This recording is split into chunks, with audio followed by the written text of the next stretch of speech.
Bem, vamos apresentar agora uma nova definição, que é de aceleração média. Mas antes vamos falar o significado dessa palavra aceleração.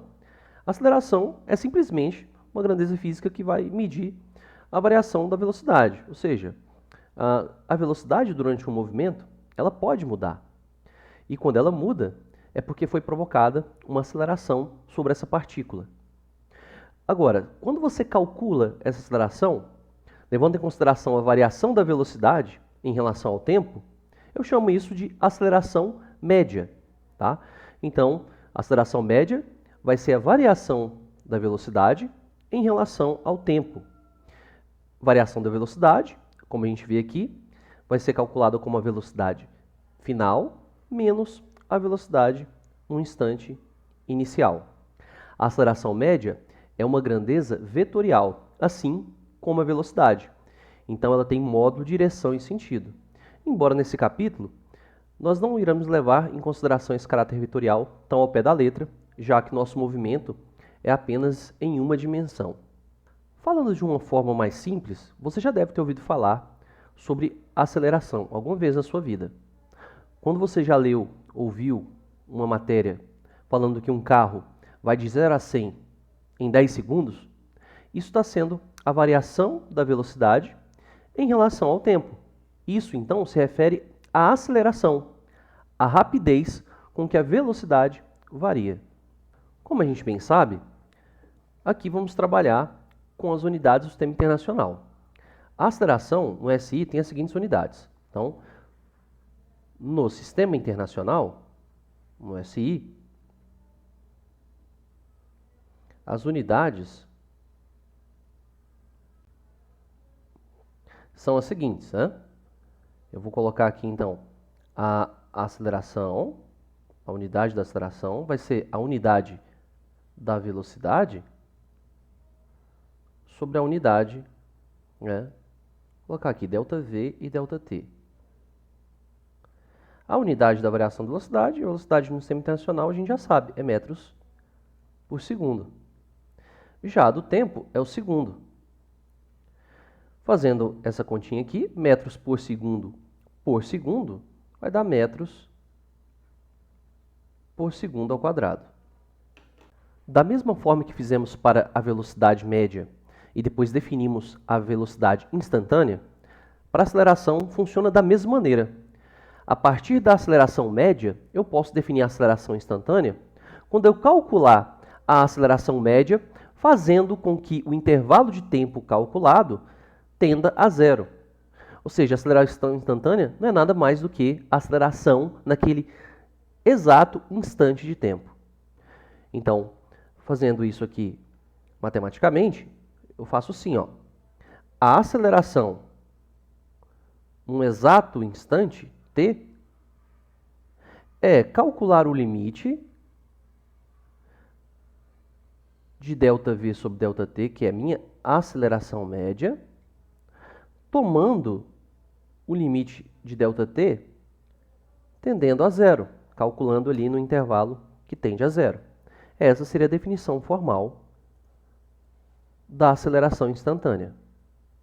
Tudo muito similar ao que fizemos anteriormente para a velocidade instantânea. Ok? Vamos falar agora sobre o movimento retilíneo uniformemente variado. A gente pode olhar, como o próprio título aqui diz, que ele é retilíneo porque estamos ali num regime unidimensional, em linha reta. Agora, uniformemente variado significa que alguma grandeza nesse movimento varia, mas varia de modo uniforme. Vamos prestar atenção nessa tabelinha aqui. Ó. Eu tenho o tempo em segundos e a velocidade em metros por segundo, tudo aqui no Sistema Internacional. Para cada velocidade, eu tenho aqui um instante de tempo correspondente. Tá? Ou seja, eu vejo que a velocidade aqui está aumentando. Isso indica, se ela aumenta com o passar do tempo, que há, claro, uma aceleração. E como é que eu calculo a aceleração? Eu calculo a aceleração média. A aceleração média, aqui eu vou tomar aqui como exemplo. Ó, vou calcular entre o instante 0 e 5 segundos. Está aqui, ó, de 0 a 5. Então, eu vou pegar a velocidade em 5, que é 24, menos a velocidade no instante 0, que é 9, tá? E divido pelo intervalo de tempo, que é de 5 a 0, dá 5 segundos. Calculando que dá 3 metros por segundo ao quadrado. Aí eu fiz aqui mais uma vez entre 4 e 5.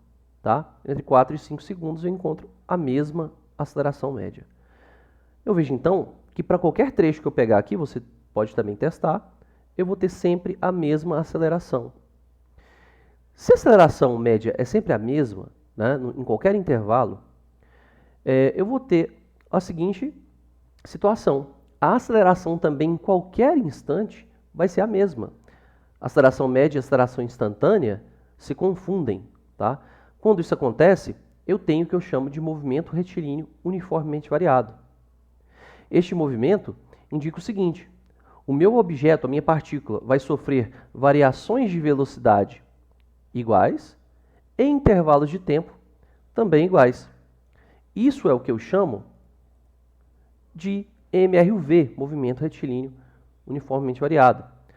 Durante todo este movimento dessa partícula, a aceleração será constante. Tá? Então, isso caracteriza, né, o nosso movimento retilíneo uniformemente variado. Vamos então fazer uma análise do gráfico da aceleração em função do tempo no movimento retilíneo uniformemente variado. Olha, nós sabemos que nesse tipo de movimento a aceleração é constante, ela é fixa. Logo, o seu gráfico da aceleração em função do tempo, como é que vai ficar? Vai ficar uma reta paralela ao eixo do tempo. Caso ele esteja acima do eixo do tempo, eu vou dizer que a aceleração então é positiva. Agora, nesse gráfico da direita, a minha aceleração, a reta paralela ao eixo do tempo, está abaixo.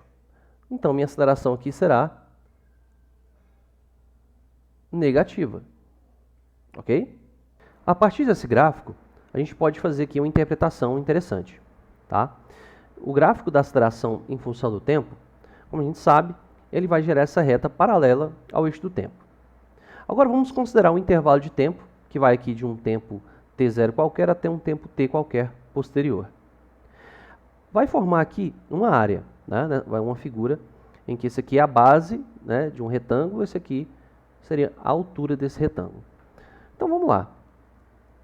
Esta área aqui,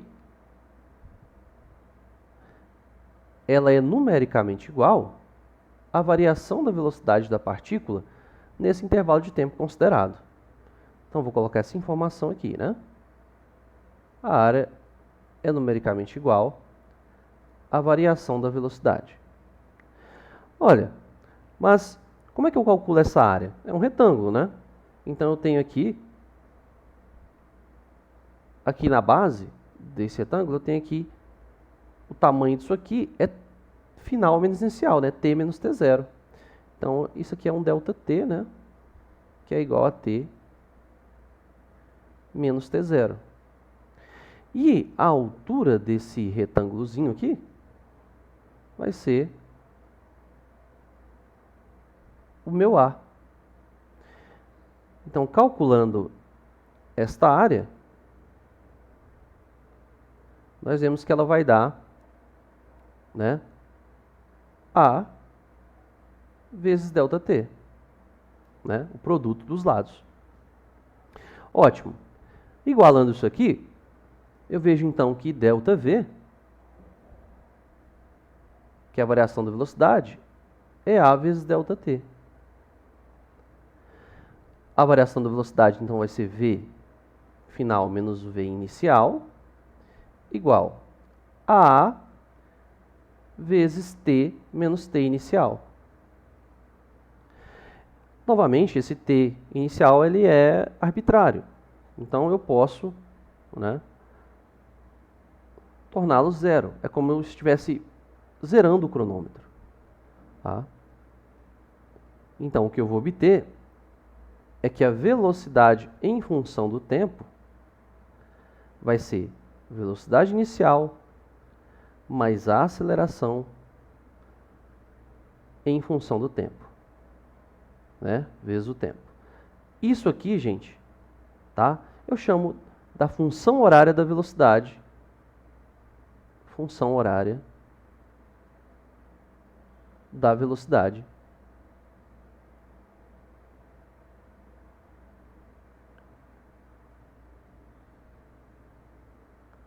Para o movimento retilíneo uniformemente variado. Ou seja, para qualquer tempo que eu tiver, né, que eu queira saber, se eu tiver esta equação em mão, eu vou saber a velocidade desse objeto. Então eu tenho uma descrição mais precisa, né, e determinada sobre a velocidade da partícula em questão. Tudo bem? A partir da função horária do MRUV para a velocidade, que a gente acabou de deduzir, a gente pode, a partir dele, construir gráfico, né? Um gráfico da velocidade pelo tempo. A função é essa aqui, né? A velocidade em função do tempo é igual à velocidade inicial mais a aceleração vezes o tempo, em que para qualquer instante de tempo eu posso obter a velocidade correspondente, desde que eu conheça as condições que são fixas para um determinado problema. Velocidade inicial e a aceleração. Com isso eu tenho completamente determinada esta função. Agora o seguinte, esta função é uma função do primeiro grau no tempo. Ou seja, nós esperamos então que a função seja uma reta inclinada, né, em relação ao eixo do tempo. Se essa reta estiver inclinada positivamente, dizemos que esta aceleração aqui é positiva.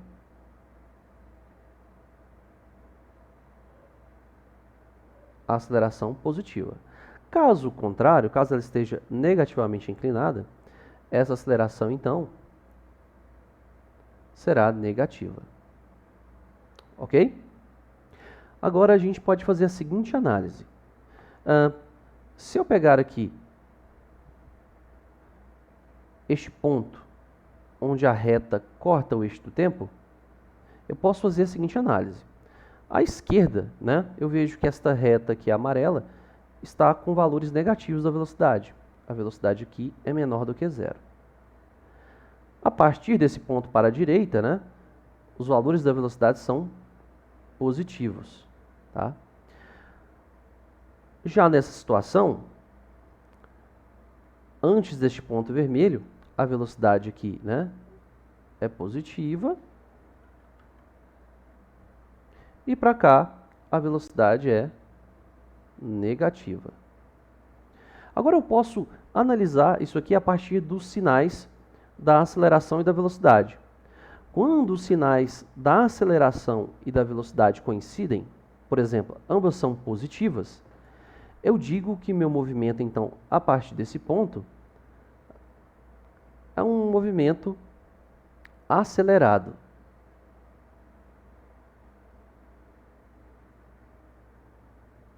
Tá? Agora, quando a velocidade e a aceleração têm sinais opostos, uma é positiva, outra é negativa, então eu digo que esse movimento é retardado.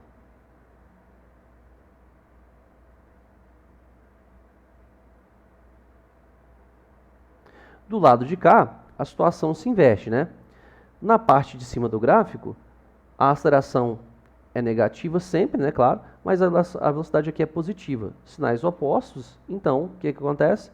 Aqui esse movimento é retardado.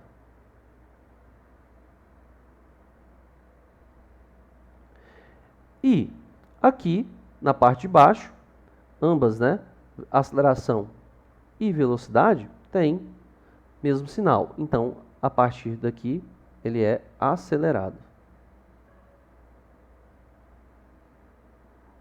Tá? Isso significa o quê? Quando eu digo que ele é acelerado, é porque a velocidade está aumentando, tá, em módulo com o passar do tempo. Se ele é retardado, é porque a velocidade está diminuindo, né, com o passar do tempo. Se ela diminui, então é que significa que ele está sendo freado, retardado, é a mesma coisa. Tudo certo? Então tomem muito cuidado na hora de analisar se o movimento é acelerado ou retardado. Tudo vai depender dos sinais analisados da aceleração e da velocidade. Resumindo, se eles se coincidem, né, é acelerado. Se eles têm sinais opostos, é retardado, no trecho considerado.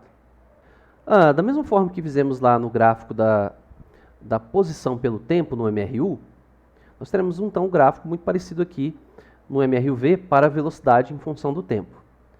E agora eu vou fazer a mesma proposta. Anteriormente, eu peguei o quê? A função e construí aqueles gráficos. Agora, se eu tiver um gráfico, eu posso obter a função? Sim. E eu faço isso fazendo essa interpretação dos dados que o gráfico me oferece. Tá? Então, dado um gráfico, eu posso retirar duas coisas que eu preciso para completar a função, que são a velocidade inicial e a aceleração. Então, o gráfico da velocidade pelo tempo me dá essas duas informações, velocidade inicial e aceleração.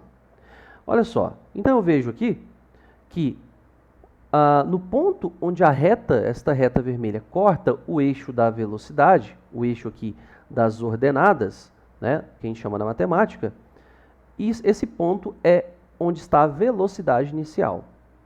Então, este ponto aqui, tá, o valor no qual ela corta é a velocidade inicial.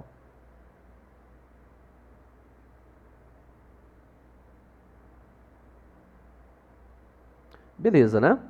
Agora, para descobrir a aceleração, vou fazer aqui a seguinte análise.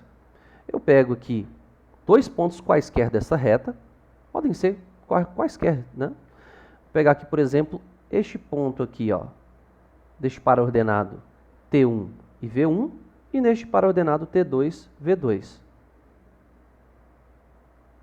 Então, eu percebo aqui, ó, que aqui tem a formação, né, desse triângulozinho retângulo.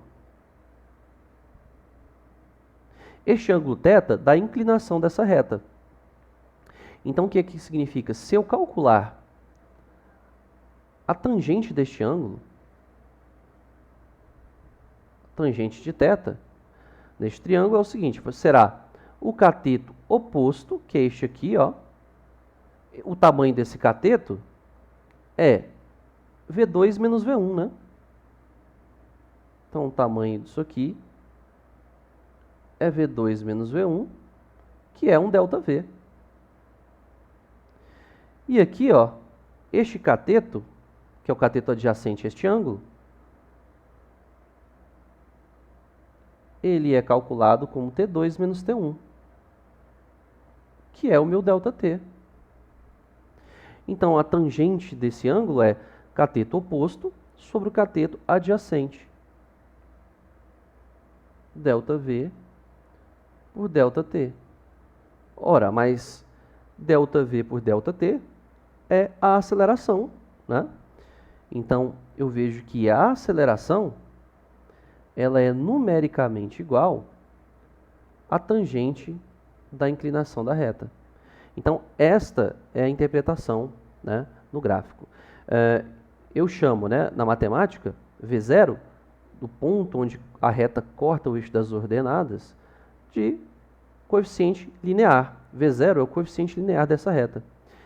E a aceleração aqui, que dá a inclinação da reta, é meu coeficiente angular.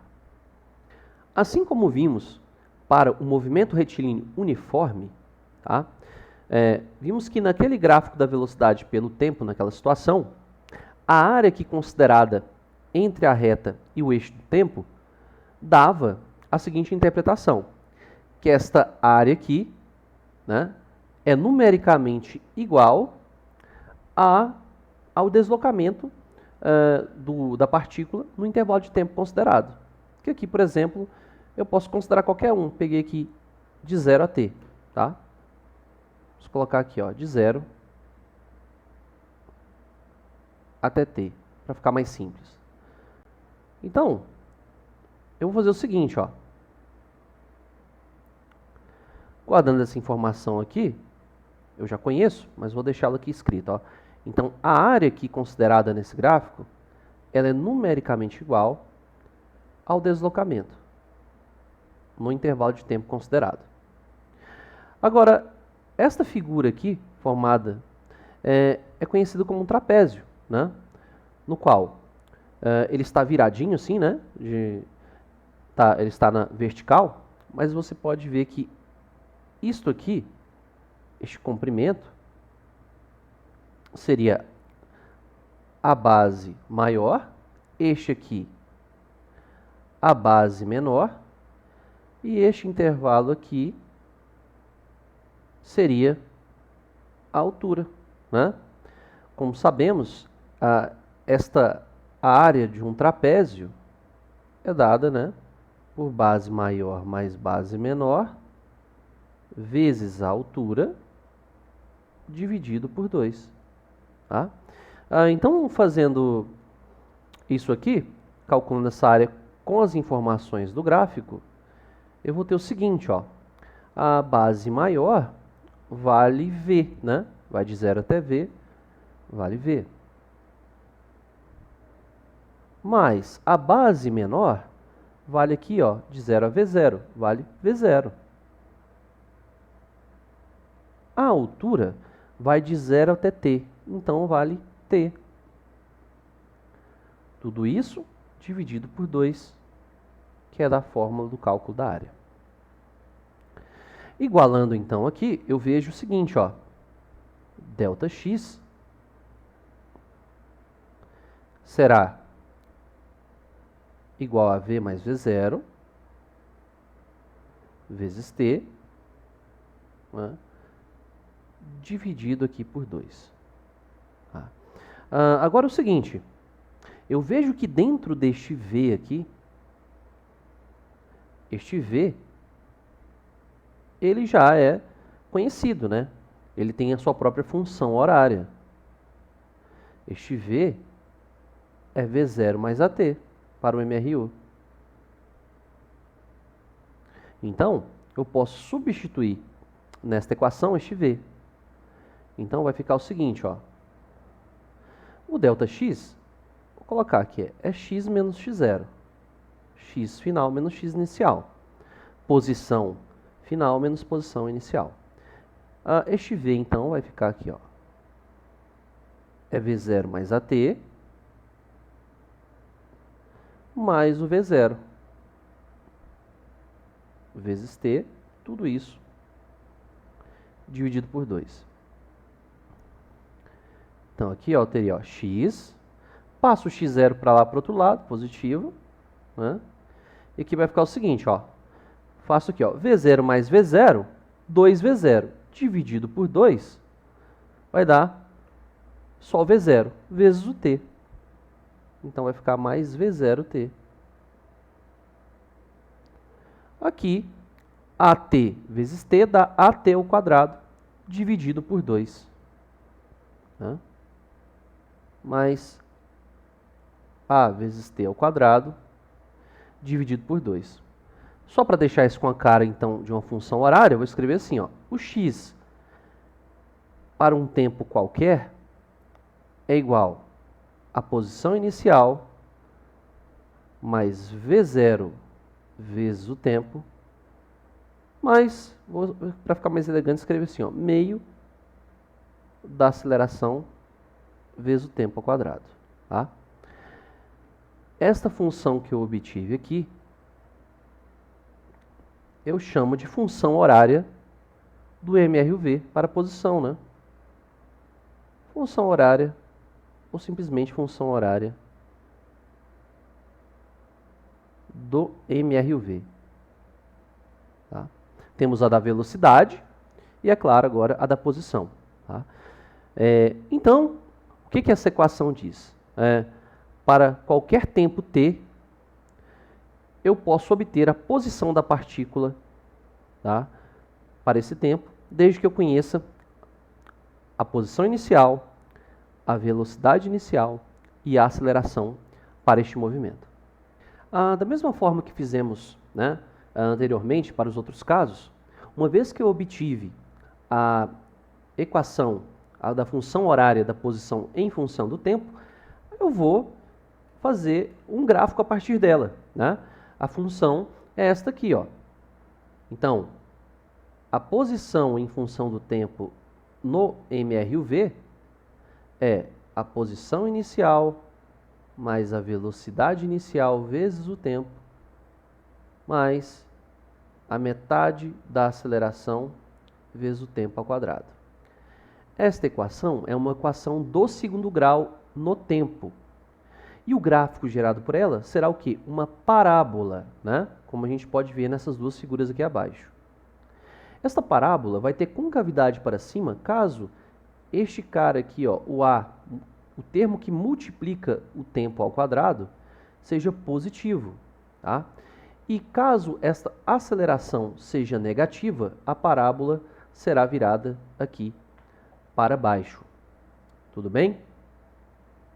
Outra coisa, eu olhando para este gráfico, eu consigo ter a seguinte informação. O local onde esta parábola corta o eixo da posição vai dar para mim a posição inicial, tá? Então, só observando aqui, vamos marcar aqui, ó, nesse ponto onde a parábola corta o eixo da posição, é a posição inicial. Tudo bem? Bem, agora vamos fazer outras análises aqui. Eu posso interpretar esse gráfico da seguinte maneira. Eu vou dividi-lo aqui, ó, você pode ver que eu cortei ele ao meio. Aí eu posso fazer a seguinte análise. Ó. Eu percebo, então, que vindo aqui nessa metade esquerda desse gráfico, que a posição, olha, está caindo com o passar do tempo. Ela está caindo, caindo, até que ela chega aqui, né, neste ponto, que é um ponto de mínimo. Tá? Bem aqui neste ponto de mínimo, a partir daqui, da direita, ela começa, ó, a crescer. Bem, pessoal, esse movimento é unidimensional. Se a posição aqui ela está diminuindo aqui, ó, e ela chega nesse ponto e agora está começando a crescer, significa que neste ponto de divisão aqui, ó, bem no meio, que divide a parábola bem ao meio aqui, ele teve que parar, né? Porque olha só, a posição estava decrescendo, depois passou a crescer. Ou seja, como se o objeto estivesse andando, né, para a origem, né, vindo aqui de posições que estavam diminuindo, aí depois ele começou a crescer.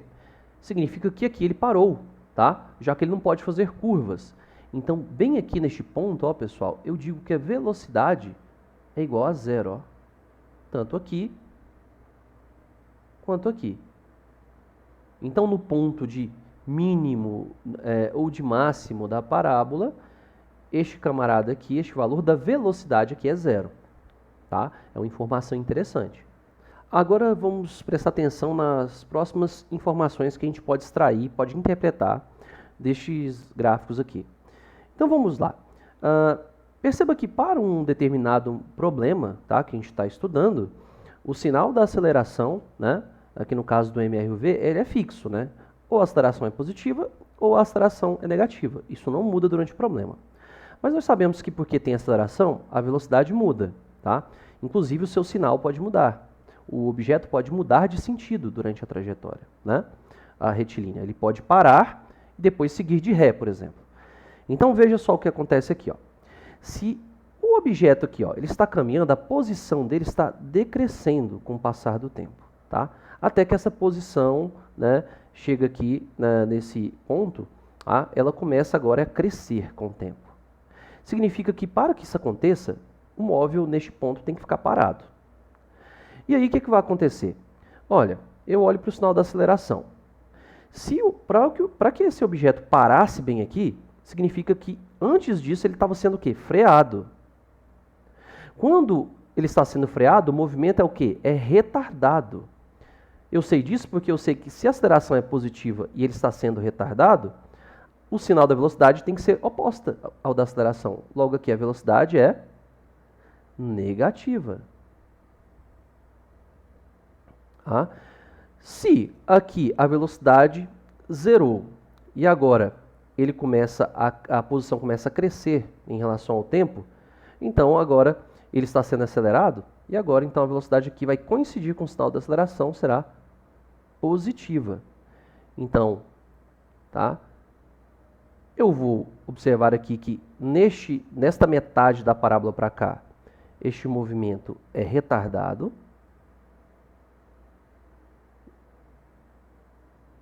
Ou seja, ele está sendo freado e aqui ele está sendo acelerado, né?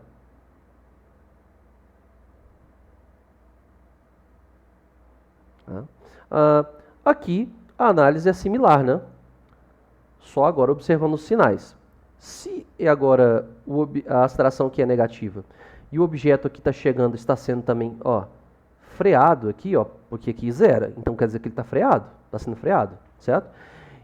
Logo, pelo sinal da aceleração aqui sendo negativo, e o sinal tem que ser oposto da velocidade para que o movimento seja retardado, então aqui a velocidade é positiva, né? E para cá ela será negativa, coincidindo com a aceleração. Logo eu digo o seguinte, ó, que aqui para a esquerda desse gráfico o movimento é retardado e para o outro lado ele é acelerado. Nós vamos ver interpretações um pouco mais aprofundadas deste gráfico um pouco mais tarde, só que aqui já é suficiente para você já resolver alguns problemas com essas informações. Existe uma equação que é muito útil em problemas nos quais o tempo não aparece de maneira explícita, ou seja, você não tem informações sobre os instantes e intervalos de tempo envolvidos nos movimentos. Essa equação é chamada equação de Torricelli, tá? Que a gente apresenta aqui. Eu vou deixar para você que está assistindo esse vídeo demonstrar, mas é claro que eu não vou te deixar sozinho. Eu vou aqui dar uma dica para vocês. É simples. Para você obter essa equação aqui, tá? Que é a velocidade final ao quadrado igual a velocidade inicial ao quadrado mais 2 vezes a aceleração vezes o deslocamento, você pode fazer o seguinte, você vai pegar as duas funções horárias da velocidade da posição para o mr e o v, tá? Então eu vou ter aqui, ó, eu tenho que v, né, de t igual a v0 mais at. Por outro lado, eu tenho a da posição, né? X de t é igual a x0 mais v0 vezes t mais meio de at quadrado. Olha, então basta você pegar esta equação aqui, isolar o tempo, né? Isolando o tempo aqui vai ficar v menos v0 sobre a. E a partir disso, substituir esse tempo nos tempos que aparecem nesta equação aqui. Tá? Com isso, você vai chegar na equação de Torricelli. Fica aí, então, para vocês treinarem. Para encerrar aí, de certa forma, o nosso estudo dos casos aí do movimento retilíneo uniformemente variado, vamos tratar aqui de um caso particular, tá? Que é o da queda livre. Tá?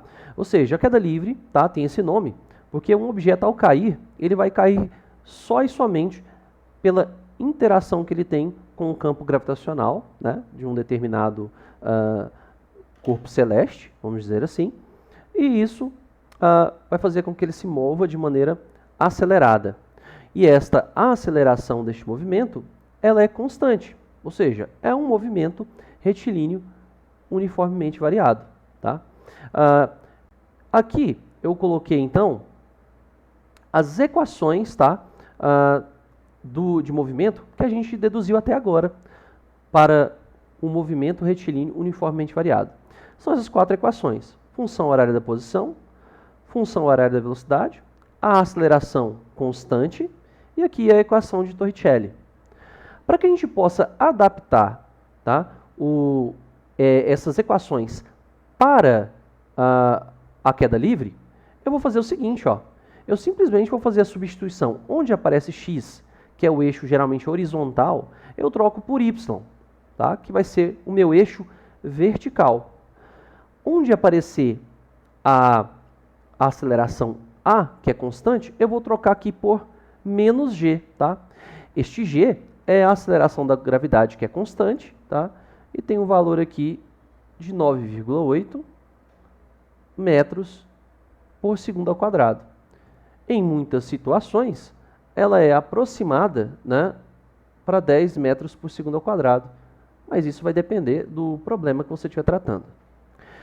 É importante dizer que eu estou escolhendo essas equações aqui, montadas dessa forma, porque eu estou sempre considerando aqui, ó, a trajetória orientada para cima. Eu estou dizendo que o eixo Y, o eixo vertical, ele está apontado para cima, enquanto a gravidade, que aqui vai aparecer com um sinal negativo nas equações, olha, está apontada para baixo, ou seja, a aceleração, tá, ela é oposta à trajetória orientada para cima. Tá?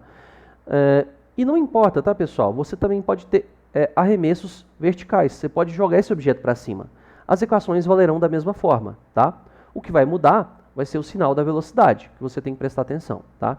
E aí você não precisa fazer modificações mais nessas equações. Tá? Então, resumindo, a queda livre é um movimento retilíneo uniformemente variado, tá? Em que a aceleração da gravidade vai ser utilizada aqui no lugar da aceleração, tá, genérica. E é claro, para que você possa diferenciar as equações, onde aparecer x, você substitui por y e pronto. Está tudo ok. Tá? Então essa adaptação vai ajudar você a resolver problemas desse tipo. É bem fácil, né? Não exige nenhuma demonstração. Este movimento é somente um caso particular do movimento retilíneo uniformemente variado que a gente já estudou nesse capítulo. Tá? Então, com isso, a gente encerra o movimento uniformemente variado. Tá? E o próximo passo vai ser estudar agora as aplicações, tá, no cálculo diferencial integral. Valeu!